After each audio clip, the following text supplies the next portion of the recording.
Sup, chat? Q here with the Grave Shift today, and we are going over part 2 of the Kaiju breakdown. We're going to be covering 2 green ones. I'm going to be covering the what's his name? His name is Hoshina, and then Brian's going to be covering the main Kaiju 8 deck. In my opinion, I was reading the Hoshina earlier this week or a couple weeks ago, I forget, and I am a big fan. I'm a big fan. It's kind of like Mina that we covered last video, where you rest some stuff, I believe, or you rest himself and he gets cool stuff. Don't quote me on it. We're gonna dive into it real quick, and we're gonna figure all this out and see what he does. So let's hop into it. So let's see what the gimmick of this deck is. From the looks of it, the deck list I have built, I think. So we only need this right now. So this is the main raid that we're working with. So this is Soshiro Hoshina. Look at the same number of cards from your top of your deck as the number of Soshiro Hoshina cards on the field. Reveal up to one Soshiro Hoshina among them and add to hand. Place the remaining cards on the bottom of your deck in any order. If you added a card to your hand, place one card from your hand to sideline. You may rest one active Soshiro Hoshina on your front line. If you did, set this character active.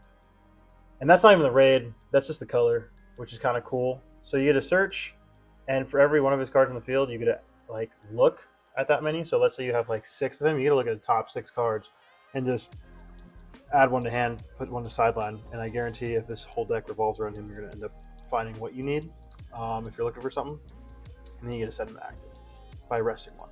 And I think there's a Hoshiro that says like if you touch him or something, he stays active. And that's not even the main raid, so let's see this. On play, choose one Soshiro Hoshina and move it to another line. That's kind of cool on play. And then another 1 cost. This is the same thing as the 1 cost, I think, Mina Asho. Look at the top 4 cards, reveal one character among them, which is the Soshiro Hoshina, and then add it to your hand. Place remaining cards at the bottom of the deck. If you, standard, add one from hand to sideline, or add one to hand and put one to sideline. This is the one. This is the one that's kind of like Sanosuke. One on the front line once per turn. You can activate this activated character. If it's rest of this turn, set it to active. So that's kind of cool. So pretty much you want this 2 costs up front, 3,000. That's pretty good defense in my opinion. 3 up front. I know that we've been seeing a lot of 2/4s lately, so kind of scary, but this is cool. So he stays active as a 3K, and then you want to probably, still search and then use this color on him so he doesn't get rested. And then he comes in active as well. So you're pretty much, let's say, because you're probably going to have him in the back line, you're going to move him up front sometime. Let's just say you have him in the back, you move him up front, play him up front as well. And then essentially just you have 2 active characters up front. So that's kind of cool. So that negates his resting ability. And then let's see the main raid. If your opponent chooses this character with effect of a character or event card, they cannot choose this character unless they place an additional card from their hand to the sideline. And the main is rest one other active Soshiro Hoshina on the front line. If you do, this character gains double attack. So that's really fire. That's super fire. I think this one, it does have to be on the front line. So the perfect play, I guess one could say, is if you had 2 of him up front, okay, hopefully, and you're searching a lot for him, so hopefully this might be easier to pull off than said, but the perfect play is to get 2 of him up front, get a 4 cost up front, and then activate all their stuff, and then use that main on this one to give him double attack.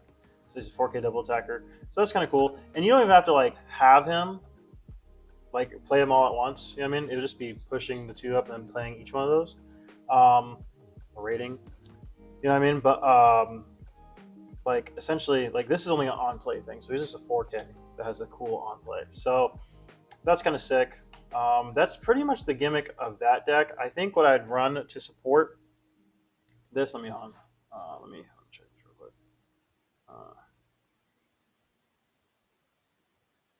Brian, what was it? 8, 9, 4? 9, 4, 8. Huh? 9, 4, 8, 8, 8, Sorry guys. So what I run to support that is obviously need some zeros. You'd run that zero cost Shinamiya, not Shinamiya, Hoshina. I'd probably put this in mainly because of the active trigger. That's really nice. And you know you can do whatever you want. It's up to what you like doing. But compared to him, nullify impact's kind of cool. But I like having triggers that can save me. That's just how I like playing. Um, but there has been times where you know a, uh, a impact negate definitely comes in handy, especially if you're going against an impact deck. Um, and this Mina Ashido, this is cool just for milling. If you want to put this in, you can. I think actually you have to. Psych, because there's not many other one cost. So it's this one. You have that impact negate. I think this one is give something 1,000, draw a card, and then add to hand. So I definitely probably put, I think I put her in so you can draw a card, mill through your deck, her in for the active trigger, and then what other one would I put in? Let's see. I think it was this one. Yeah, main one on the front line. Choose one. Can only be activated when this character is active. Choose one other character on your area that changed from active to rest and set it to active. Dude, that's even better. Holy crap! Holy crap! So choose one character other on your area that changed from active to rest during this turn and set it to active. Let me read this. So if you set, let's say you rated him and then you did the on play of this. Sorry, not on play of this. On play of this. Oops, sorry, not on play of that. Sorry, guys. On play of this. There you go. You could activate Mina Ashido's main if she's on the front line. She have her on the front line? Yeah. If she's on the front line, which you probably would have her on the front line, just because it's a 4K, and he just goes back to active, which is freaking sick. And then you can activate his and rest that one that can switch back to resting once per turn. So this is kind of cool. This is really, really cool. I like this. Rest this card, retire, draw one card. Maybe would it? I don't know if I might put this card in there.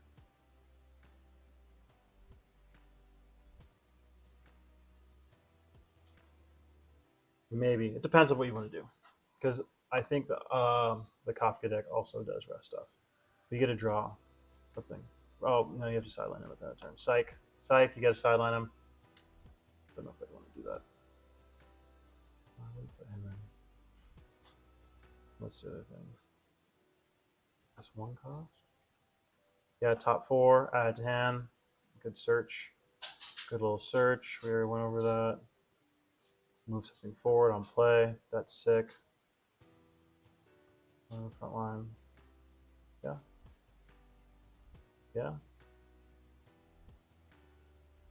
Yeah, this is pretty sick. This is pretty sick because you can have, let's say you wanted to play it safe and you wanted to play him in the back. Actually, no, you wouldn't play him in the back because you want him active.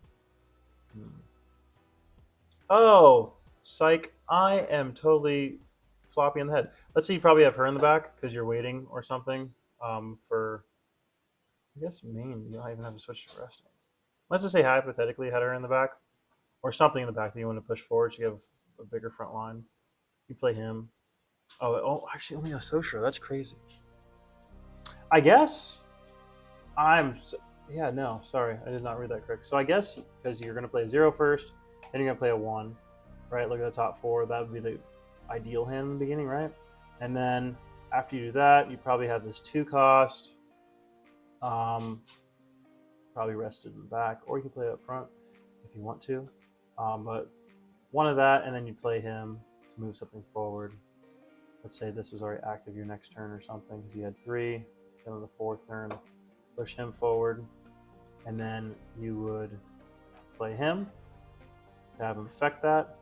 Next turn, you probably put a Mina up front because now you got 4 in the back, and then you would do this to rest, literally probably this again, or probably this one that goes back to active. This one again, and negate it, and probably rest some other stuff if you had more Hoshinas to have that,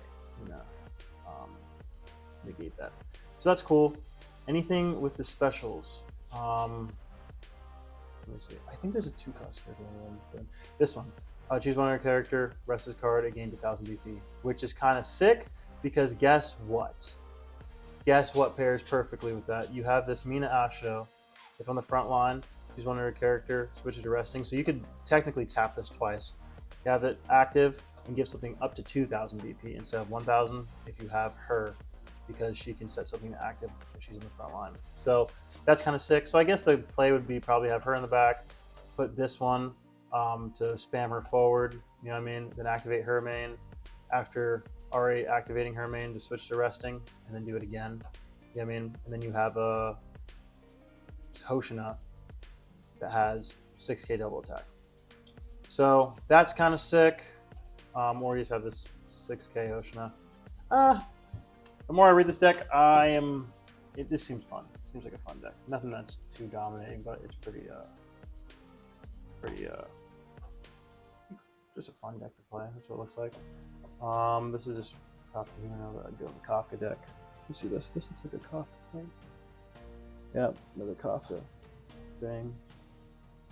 Now this is the AP. Let's see this. Oh, that's interesting. That's really interesting.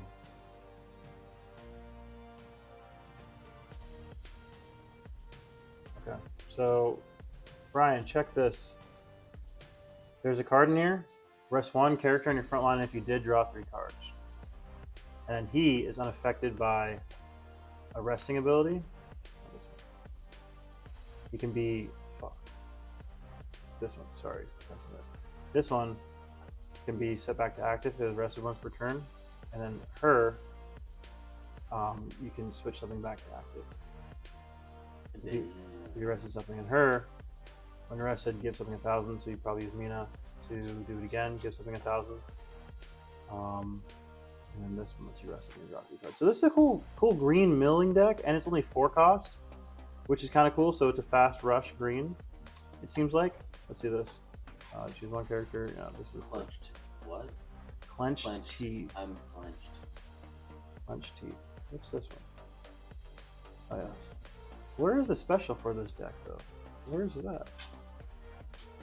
There's no way they didn't make a special for this. Brian, I think I'm freaking, dude. I don't see it. Just use it. Is this? No. That's, yeah, I thought that was a special, guys. I don't see a. Is this it?